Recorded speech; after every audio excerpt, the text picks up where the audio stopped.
Okay, so this is better.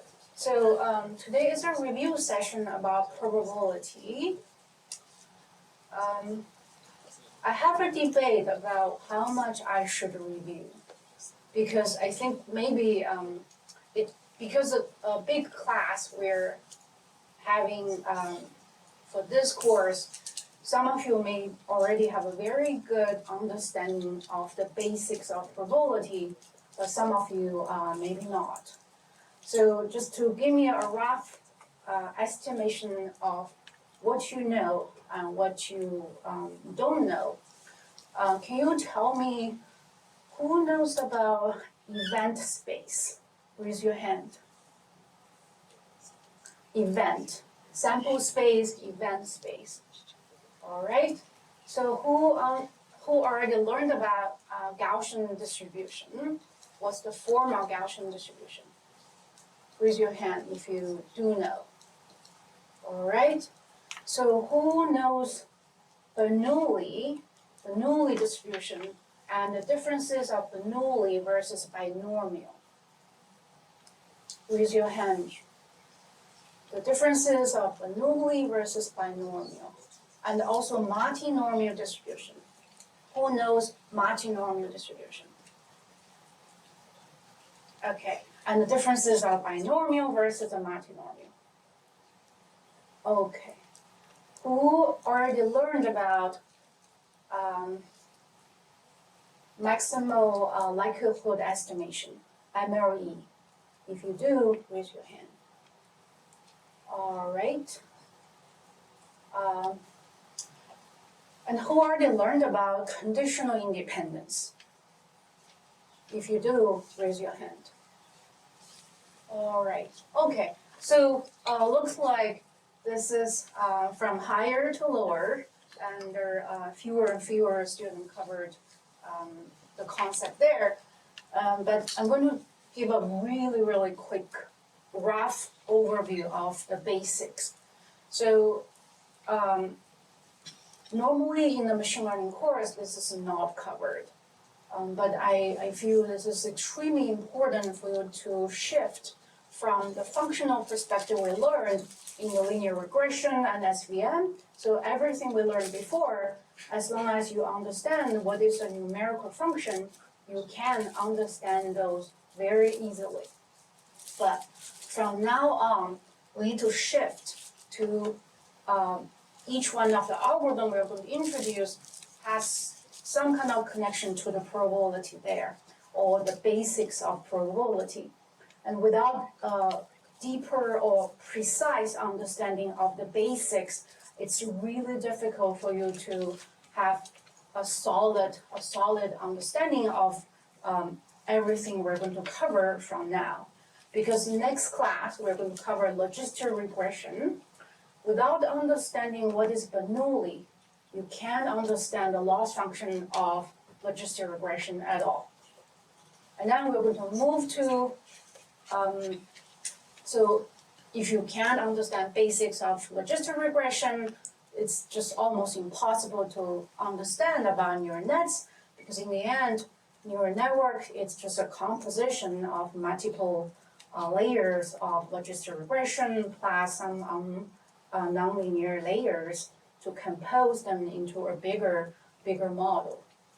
So, and then we also going to cover these generative classifier, which is extremely important group of classifiers.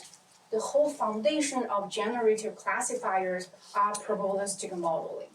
And without understanding of probabilistic modeling, especially the multinomial and Bernoulli distribution, and there's no way you understand those that type of generative base classifiers at all.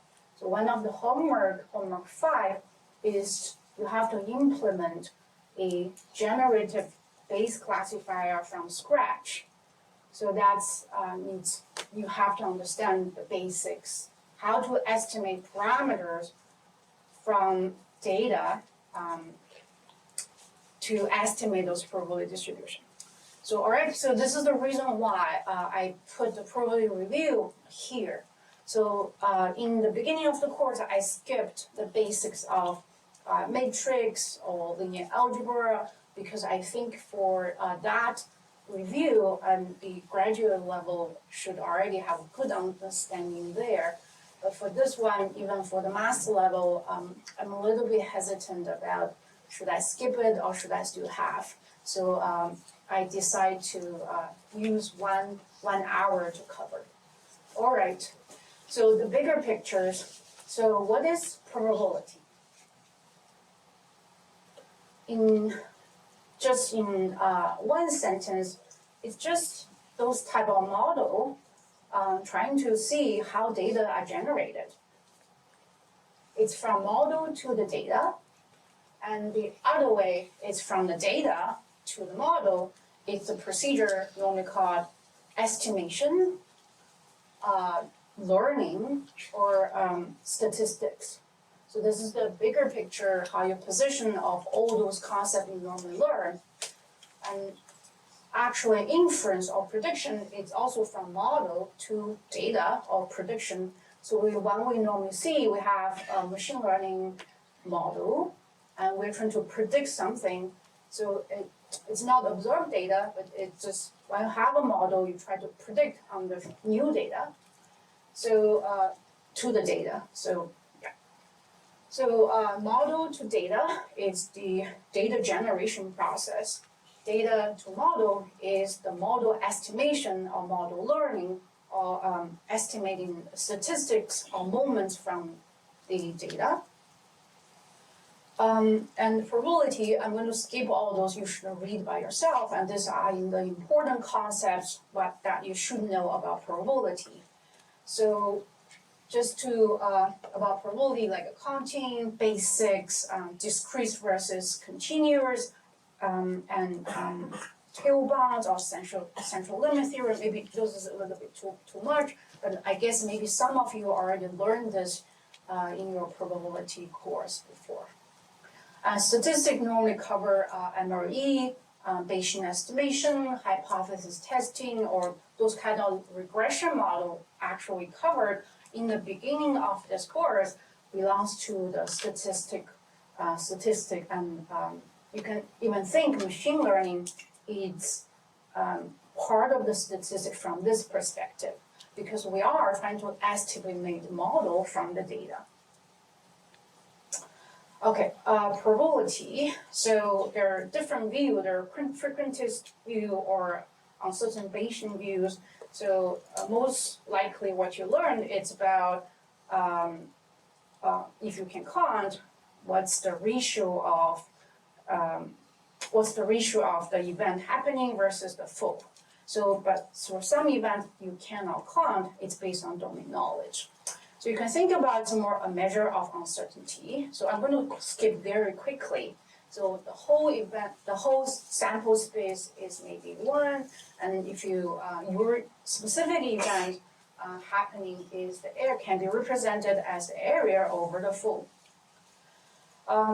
You can think about probability as a measure of uncertainty.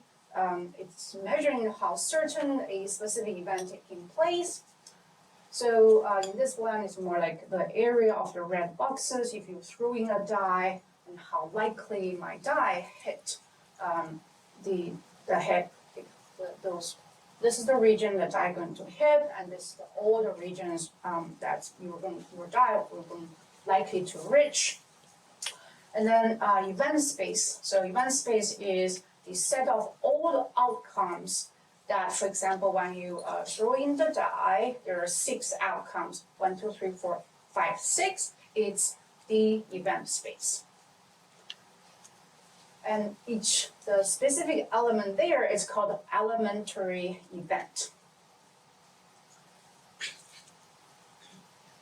And a specific event is a subset of the sample space. For example, in the throwing the die, 1 to 6. So what is an event?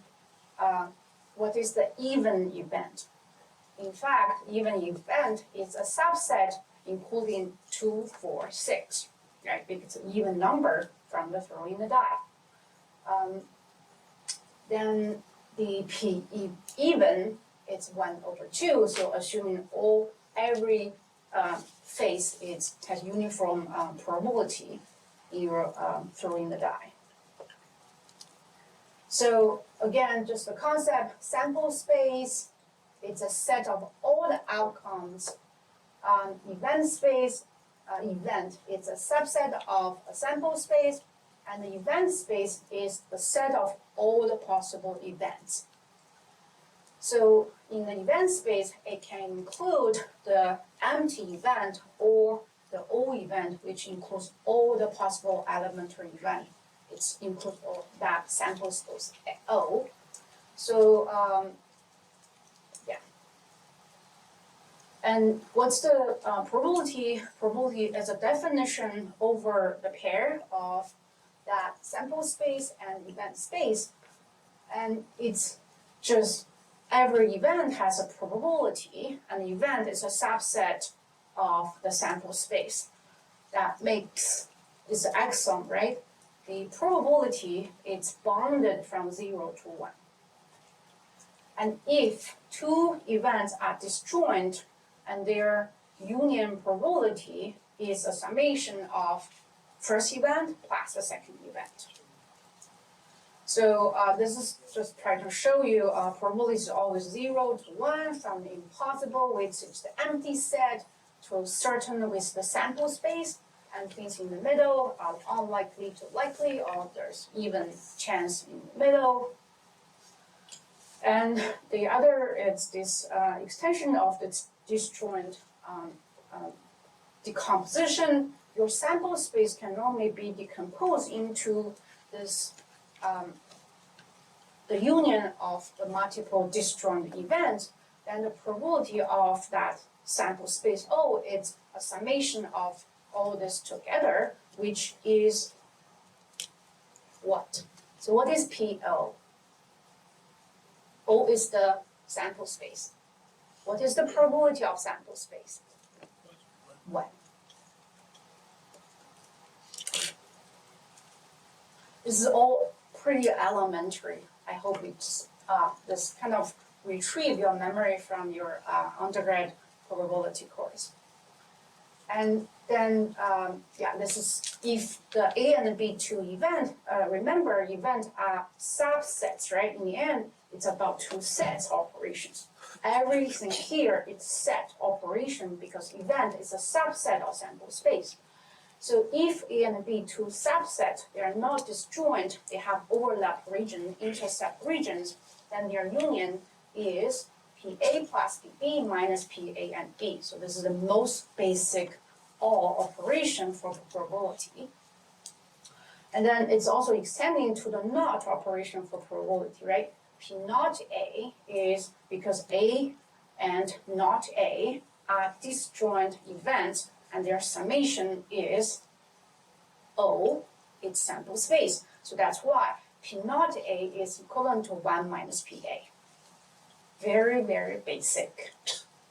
And then the other important is called the law of total probability. So we actually can normally decompose or represent A event as a summation of A and intersection with B plus A intersect with not B. So this is really application of the NOT operation plus the disjoint operation. You can even derive this. So remember that this is a very important rule we always use later. You can actually prove it. I think I proved it here. And then, so sample space, event, and event space. And then what is a random variable? So we always talk about random variable, right? So what is random variable? In fact, random variable is just a function. Each random variable is a function mapped from the sample space to an attribute output T. This is a very important concept. So for example, my sample space is all the possible students in my class, and then I want to represent what is the subset hardworking students? So P hardworking equals to yes are the subset who works hard. So this is an event, right? But I actually can just represent it as a function h applied to all the students, and then if it's equals to yes, those are the students that works hard. So it's a function.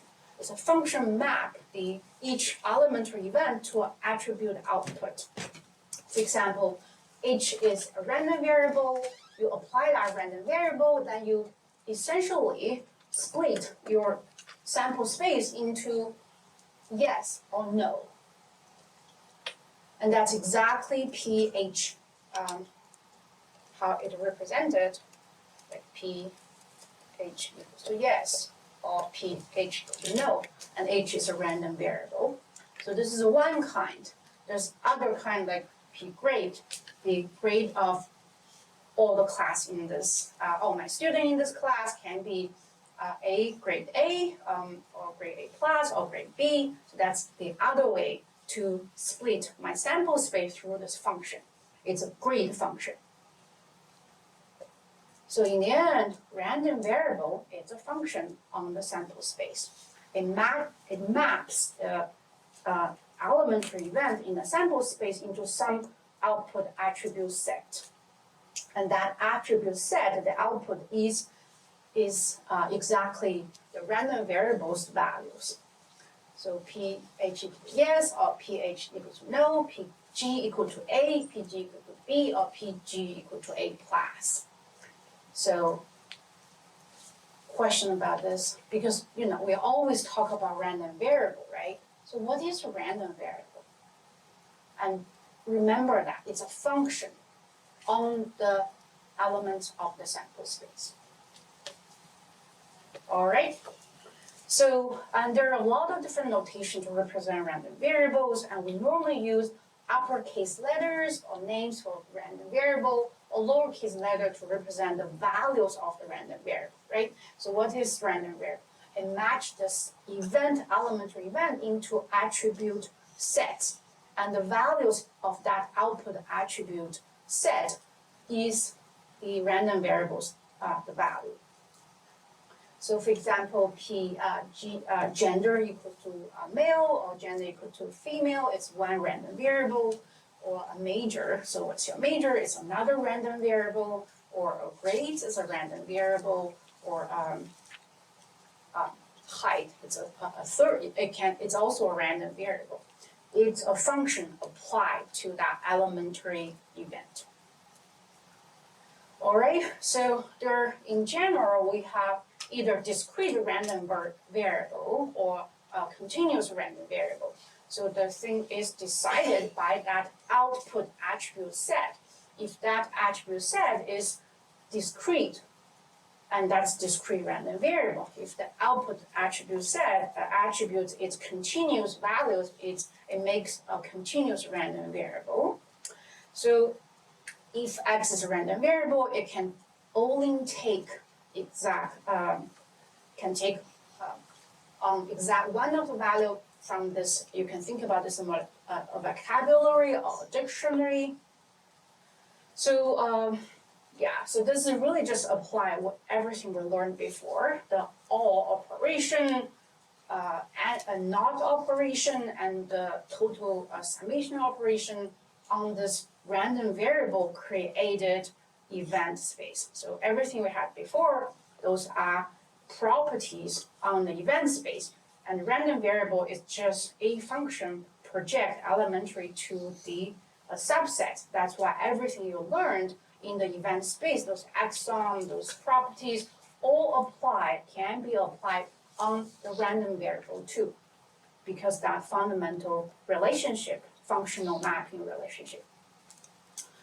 All right, so if your random variable can take x1 to x4 different values, because as I said, it can only take exact one of value in the discrete variable space, right? Which is equivalent to using my random variable value output, I can decompose my sample space O into 4, if assuming x1 to 4 are the possible output possible value for random variable x, it equivalent to, I can use that value to decompose this, the sample space into 4 disjoint subspace. So that's why the summation of px,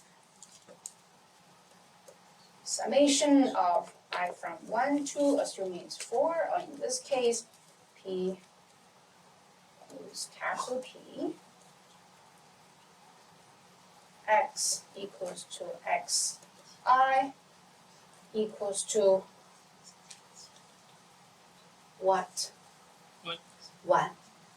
The same thing, the same trick I asked you before. So this is also so this looks like so simple, but you can use this to do a lot of other probability, to prove many other lemma or conjectures later.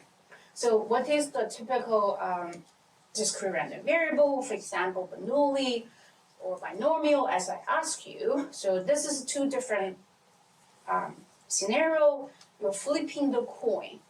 So you flip a coin, the head probability, assuming it's p equal to 0.5, or you're flipping a coin for k times, for example, 100 times. So what type of probability distribution I use to describe this case? What type of probability model I use to describe this case? So the upper one is, which model should I use to represent flip a coin? Bernoulli distribution. And what's the lower case? You're flipping a coin for k times. And that's binomial distribution.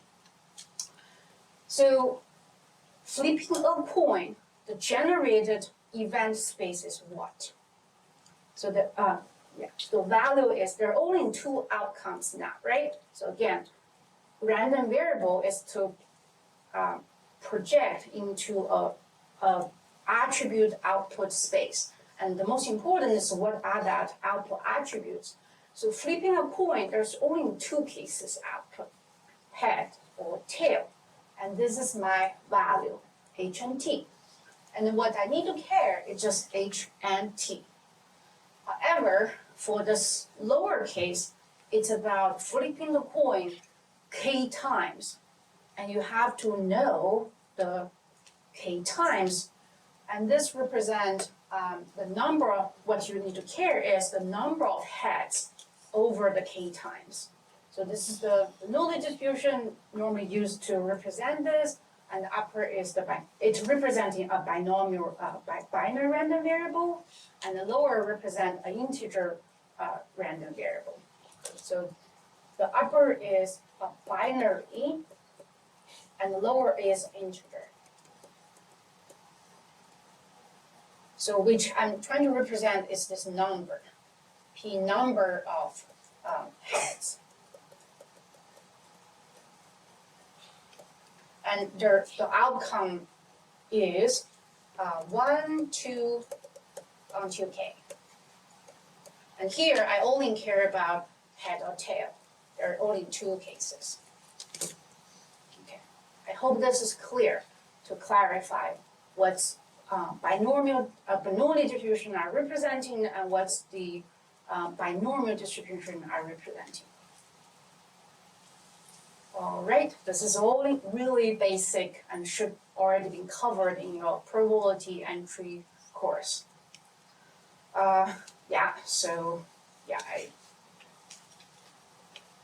This is the, I'm trying to see the binomial, and then there's some kind of format issue here. It's supposed to be like this. So there are also other type of discrete probability, kind of popular one is a uniform distribution. You have maybe n different outcomes. They are equivalent, all equally likely, which makes each one of them is 1 over n probability. And for the binomial distribution, the probability distribution normally like this because the number of heads, right? So you flipped k times, what's the probability I times are positive, are ahead? So you flip k times, and then there are I of those ahead. I heads out of k, so it just k pick I, because the probability of head is p, so it's the p to the, because there I times its head, so this is p to the power of I, and the other is tail. The tail probability is 1 minus p, there k minus I times is tail. So this gives you that probability of I hit out of k, throwing it, not throwing it, actually flip the coin here. All right. Then, so I only covered discrete random variable here. So if time permits, I'm going to cover in the end about continuous random variables, because I think the majority of the probability course cover discrete random variables. The most of the course cover discrete random variables. The continuous random variable, it's a lot harder, just because the integral and those operations are a lot harder. So hopefully I have some time in the end. So before talking about the continuous random variables, which we are going to only cover Gaussian distribution, I want to cover some basics about type of probability we normally care. So they're only so whenever you think about probability modeling, don't worry about those. There are a lot of terminologies because this is a really big discipline, research discipline, and it's science field. So everything that you learn, try to anchor them in 2-3 things. The first thing is it's either a joint probability, or it's marginal probability, or it's conditional probability. No matter how complicated all those behind the model are, and it's about one of the 3. So if what you care is a joint probability, and it's hard to estimate directly from data, and people just use chain rule. I hope you remember what is chain rule. So if you care, you want to estimate joint probability, it's not directly countable from your data. It's hard to directly count those from data, and you use chain rule to estimate it. So I'm going to give you an example later, so remember that. If what you care is a marginal probability, and you can directly estimate it from data, assuming just do counting, you can't do the counting directly. And you normally use something called total law of probability, which I already introduced in the previous slides, which I'm going to cover. What if you care is a conditional probability, and you can't count it from the data, you're going to use Bayes' rule. And this is everything you need to memorize. And this is almost like the rule. Just memorize that, then all those complicated model or a lot of different formulations all follows just this generic 3 thumb of rules. So, but what are these rules, right? So, what is joint probability? Joint probability is just multiple random variables. I want to estimate the probability of multiple random variables, or multiple events all together that joint probability. And so, yeah, this is a little, this page is not precisely clear. So joint probability is like, I want to estimate P and B. Marginal probability is, I want to estimate O in B, or O in A. And conditional probability is, I I want to estimate either A given B or B given A. So for joint probability, I said chain rule. And chain rule is pretty easy. If it's easier to estimate PB directly from data, I'm just estimating PB first. And then do PA condition on B. So this is what I meant chain rule. So assuming PB and PB and PA condition on B can be directly countable from data, and this multiplication will give me the joint probability of PA and B.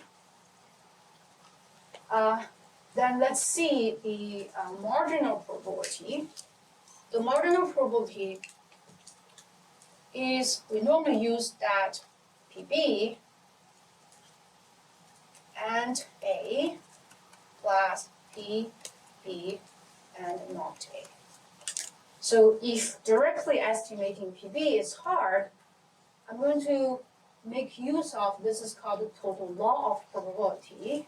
If you remember PB, this, you can even derive this very easily. So why is this? Is because PB equivalent to and O is my sample space.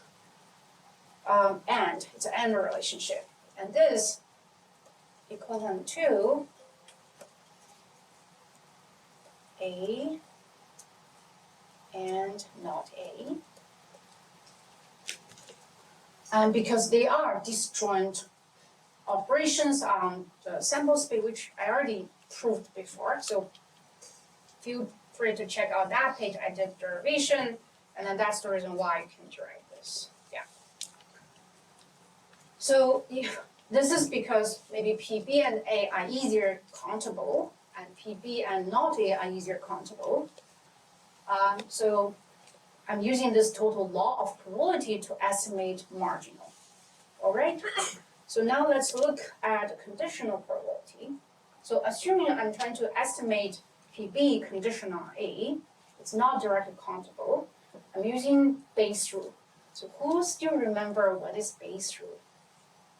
PB condition on A, how can I estimate PB condition on A?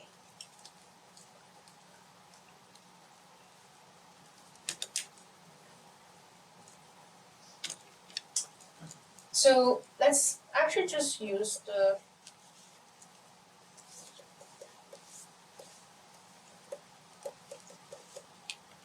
you can get this, right? All right.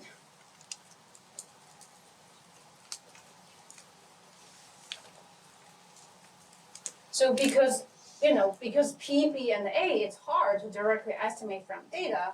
So if A given B is B,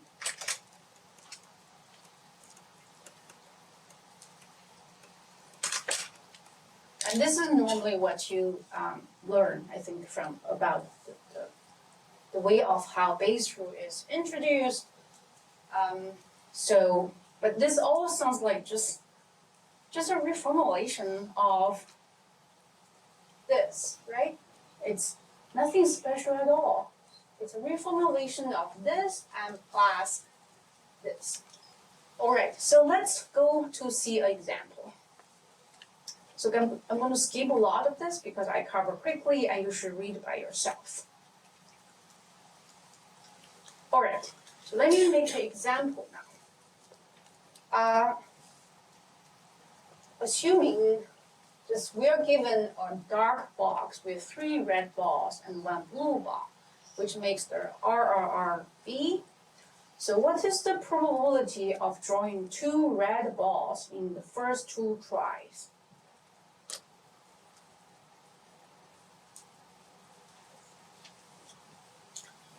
How do I directly count the first ball is red, the second ball is red too? If I want to use direct counting, I have to just lay out all the possible first 2 try. and then count how many RR is in the all possible try, and that's the way you get it, right? It's actually relatively difficult because there are 3 red R. It's hard to distinguish a lot of RR.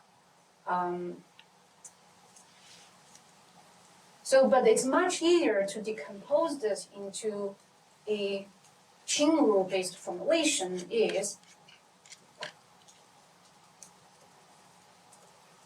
So there are 3 things I care, right? So let's count the first. Let's do the first.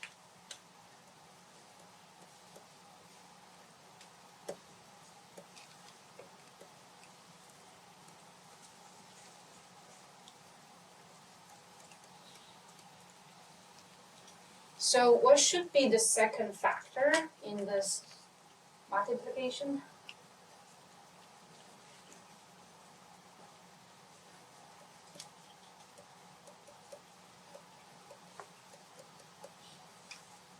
Okay, so what is this?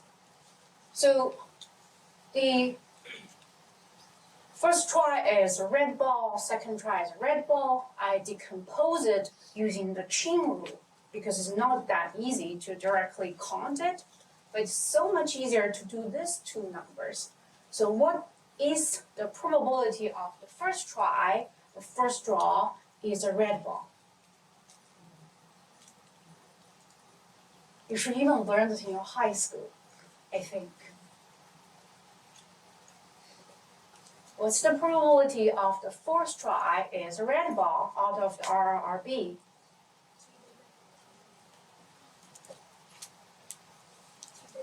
Yes. This is 3/4. And then what is the second term? Conditional on the first try, the first draw is a red ball. What is my second try? 2/3.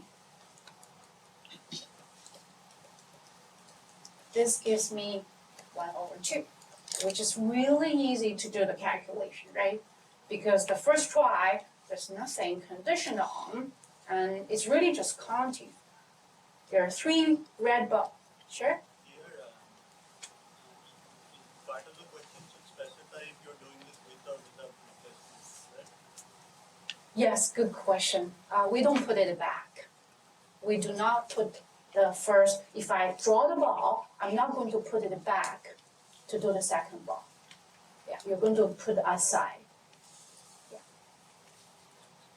All right, so let's see.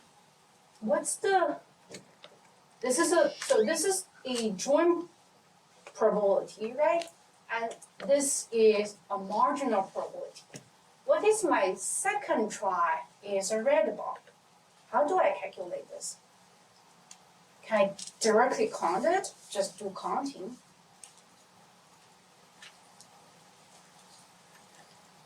What's the probability, the marginal probability, the second try is a red ball? Conditional on nothing. How to calculate this?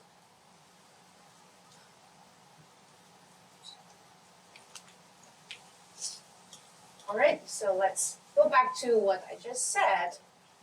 Let's use this called total law of probability. How do you, if directly calculating marginal is hard, I'm going to make use of an extra variable, and by count the intercept, the end case of my interested variable, and every possible values of that extra variable, which in our case is what? It's B1, right? So this really is B1 equals to the R, B2 equals to the R, plus B1 equals to the B, because there's no other possibility at all. And you can use what we have from the first, and then do the calculation of this 2, and you can do the calculation of B2 equals to R. So this is what I meant to use total law of probability to estimate the marginal probability. When this marginal is not directly can be easily estimated from the data. All right, and then the last case. So the last case is, I want to know what's the probability my first try is a red ball, conditional on my second try is a red ball. And how do you write out this? This is actually pretty complicated if you want to lay out all the possibilities, then condition on the B2 is red, and to count how many times the first is red too. We can do that by just doing the brute force enumeration of all the possible outcomes. And this can be, you can just use clearly, just I said, Bayes' rule. This equivalent to B1 equals to red, B2 equals to red, over B2 equals to red, which is exactly the first and the second. You just estimate it. And this is actually the Bayes' rule to estimate a conditional probability. So more concretely, I showed you, so this is, we just calculated. Oh God, why did I write?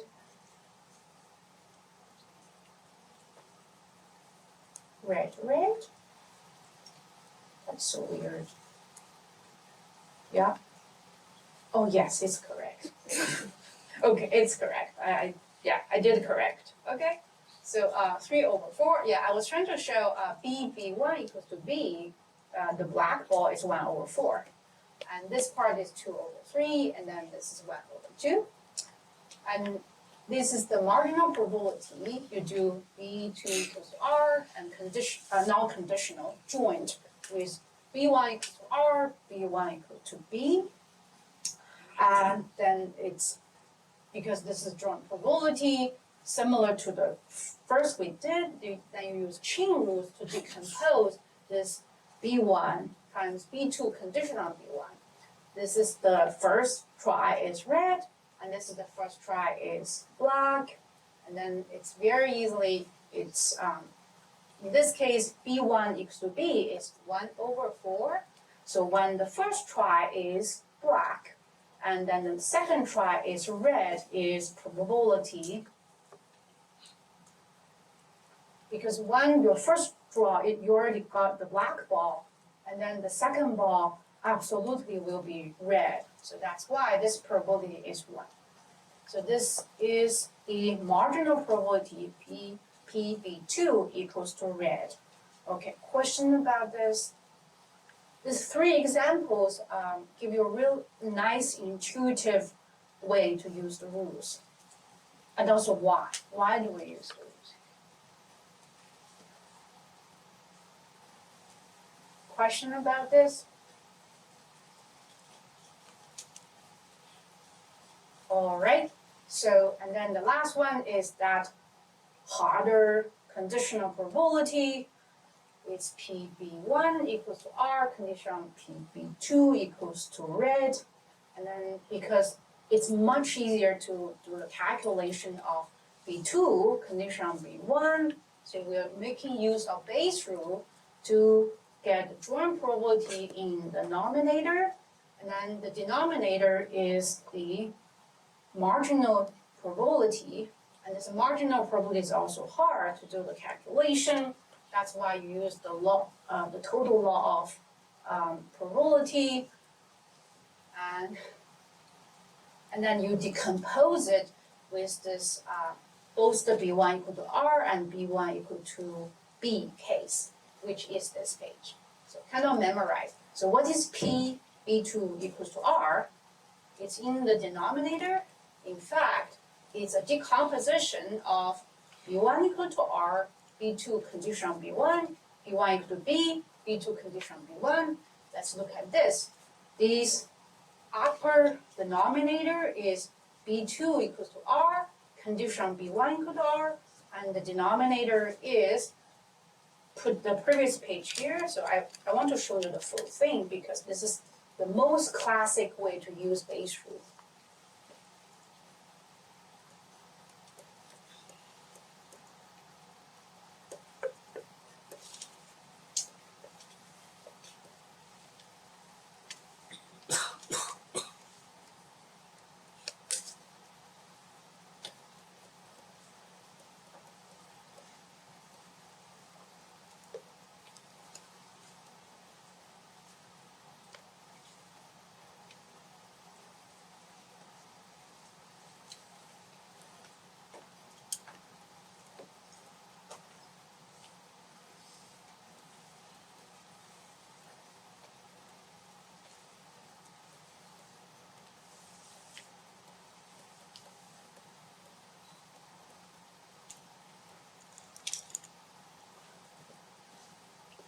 Yeah, so this is you're using the marginal distribution decomposition to write it into two sum, and then you use the chain rule to decompose them into product to calculate that drum probability. So in the end, you can tell it's all those similar chain rule, right? You just use the chain rule, or you use total law of probability. That's the only thing you use. And all the things here, it's just reformulation or reused, a different form of using that two rules.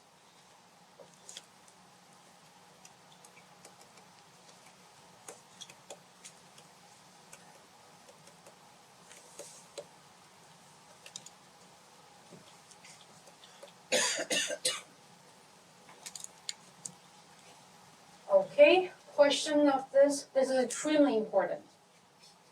Just to let you know. Extremely, extremely important. Who has question about the denominator?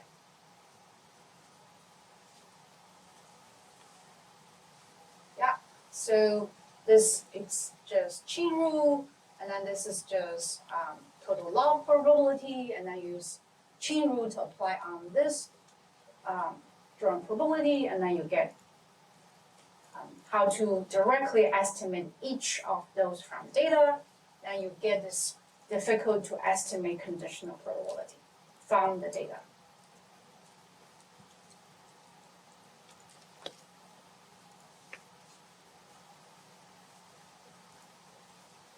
All right, so I already used the Bayes rule, but yeah, so here it is just PB conditional A equals to PA and B over PA. You can use chain rules to decompose PA conditional B times PB and over PA. And then you can just decompose PA even more. So again, so why do we even use this all those reformulation? Because so some quantities is easier to estimate from data directly, some quantities are harder. And the whole thing is making use of those easier estimated quantities to calculate those harder to estimate quantities. No other reasons. Or later you're going to do classification, and then you're going to, so assuming later we're going to use maybe what we care is Py given X. And this is exactly classification we try to estimate, right? So in the classification case, your Y variable is a discrete variable. And they're assuming it's binary, there are only two cases. So is P yes or P no.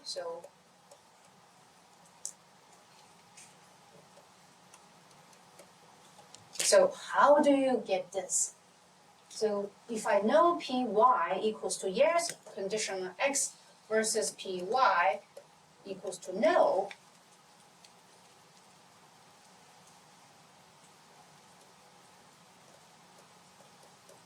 conditional x. If this is larger, I'm going to predict my x into yes.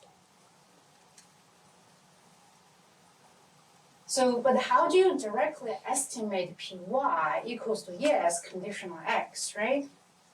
And there are all variation of different classifiers. So that's how do you model y conditional x? And then the different algorithm provide you different ways. So there's some method directly estimating y conditional x as a function, some kind of function. And there's some other method using Bayes rules to estimate px x conditional on y equals to yes over px. And the lower is similar. Px conditional on y equals to nil over px. So this type of, and then compare.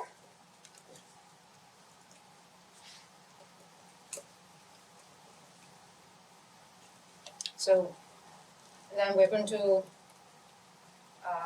y predict is yes. And this is exactly the philosophy behind generative-based classifier.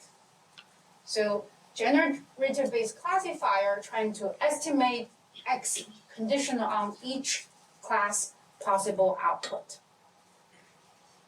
And this is a generative classifier, and there are also discriminative classifiers is they don't use Bayes rules to directly estimate px conditional y, but they are directly estimating py conditional x from data directly, and this type of model called discriminative model. So you can tell it's everything about conditional or marginal, right? There's nothing fancy at all. I mean, if you ever heard about generative classifier versus discriminative classifier, the only differences is what type of conditional you're modeling. Do you directly modeling y given x, or you're modeling x given y? And even though so those type of base class generative classifier, they're using modeling x given y, but they have to again convert it into y given x because that's the decision, the scoring you have to rely on in the end is my conditional probability y have a specific values is the largest over all the possible y conditional on x. So we're going to cover that next class, but just I want to give you a flavor. Why do we even learn or review Bayes rule? Why do this even matter? So it's again, it's about what marginal you model from data. And sure. Are you missing a py on top of the numerator? This? Numerator. Oh yes, you're right. Thank you. Of course. Yes, totally. I thought it was crazy. Yeah, this is crazy. There should be a y equal to yes there. And this is not right. And the Bayes is, Bayes is watching us. Am I making a mistake? Sorry. Yeah, there should be a y equal to yes there. Yeah.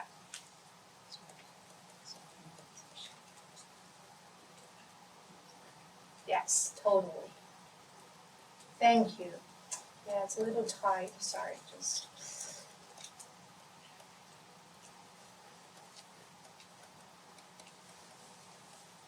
Yeah, of course. It's the Ching rule. Yes. All right. So, and then there's all this variation of Bayes rule. If you look at this is exactly the one we just used to estimate PB equals to the second try is the red, condition on the first try is red. So the upper is the second over the first, and the lower is second over the first choice, and second over the second choice. Let me just re-emphasize this again and again, because this is it's B1 red over the other way. And B2 red over and B1 red and over B2 red, B1 red plus B2 red and B1 black. So this is exactly using this. And you can have even more complicated if there are so many possible choices in the first, the one you condition on. So so next I'm going to show you, so this is also that. So more concrete values, and then you decompose this marginal using the total loss probability when you have not just two cases, but k cases. So this is like the totally k of x equal to k. You have to calculate that joint probability with the y equal to yj, coupled with x equal to x1, x2, onto xk. And so now to quickly is, so what we normally see is not this. In fact, what we normally see is something like this. It's a smaller x conditioned on a smaller y. Excuse me? Y. Yeah. So what you normally see, the base root actually is the smaller x conditioned on smaller y. So it's just a simplified version. It simplified all those random variables out. But you have to actually, these are two different random variables. And here is x equal to x, y to y. You simplify them using only the values of x and values of y to put in those type of joint probability or marginal probability. Don't get confused. And always there's really a series of concepts, right? So the first concept is it's about event. It's a subset of sample space. And you simplify it into x equal to x into a functional view. Then you even simplify that, forgetting about that function capital variable. You only lift the output value into this probability. But keep in mind, it's a random variable, and this represents two different random variables. So in this case, sometimes, so this actually represents what? This represents two random variables. So assuming the first random variable is a weather, the second random variable is like grass. So don't get confused, and can we put rain and wet together as the output value of one random variable? Just keep in mind, whenever this means two different random variables. So you can even have like two random variables in the conditioning, and this is the base rule when you have two random variables. So it's actually more complicated. And then in the marginal distribution case, we always write something like px equals to summation yz, px, yz. So also don't get confused. Here it's about two different random variables, y equals to smaller y, capital Z equal to smaller z, and this normally represents two layers of 4 summation. So there are a lot of simplification, a lot of probabilistic modeling, and be very, very careful when you read those. So in the end, just is this conditional joint, how many are conditional on, which one is the marginal, and be mindful when you read and also when you write this type of formulations. These are all, just feel free to read those, and then the last one is about independence and conditional independence. So X and Y are independent if and only if. So the joint probability equivalent to the multiplication of the marginal. So this is a sufficient and necessary condition. And what it has a different formulation is, so if and only if the joint probability equals the 2 multiplication, or the joint probability or the conditional probability equals the marginal. So these three views are equivalent to each other. If Px conditional on y equals to Bx conditional on x, it's also a necessary and sufficient condition. And this is also a different view of necessary and sufficient condition. Okay, and then I think everything here. So there's a third thing is this formulation. Sometimes, actually the majority of the time, when people write as, one variable is it's independent with another random variable, you have to translate it into, this means this sufficient and necessary condition holds for all the possible values of xi and yj. So this is also very important. Whenever you see this formulation, which means this random variable is independent from another random variable, it means for all the possible xi and yj, and this sufficient and necessary condition all holds. So they should, just for all the possible values, this function holds. So this is about independent random variables. Now let's move on to conditional random variables. So conditional independence is represented by this formulation. So Px and y, Px equal to x, y equals to y, condition on the z, equivalent to the conditional, actually this is a joint and a conditional, equivalent to two conditional multiplied together. If we write, you can write it more like a graph. Z variable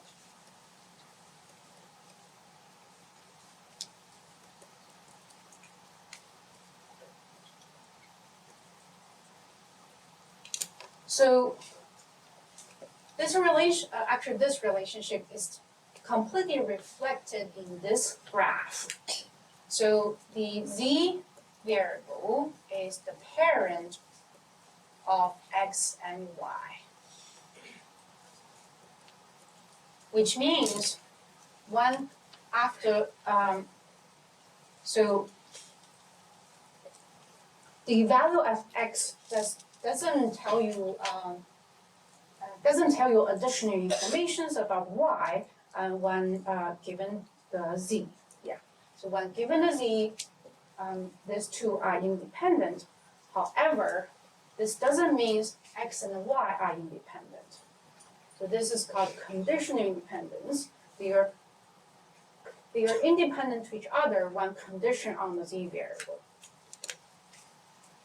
So why do I care this?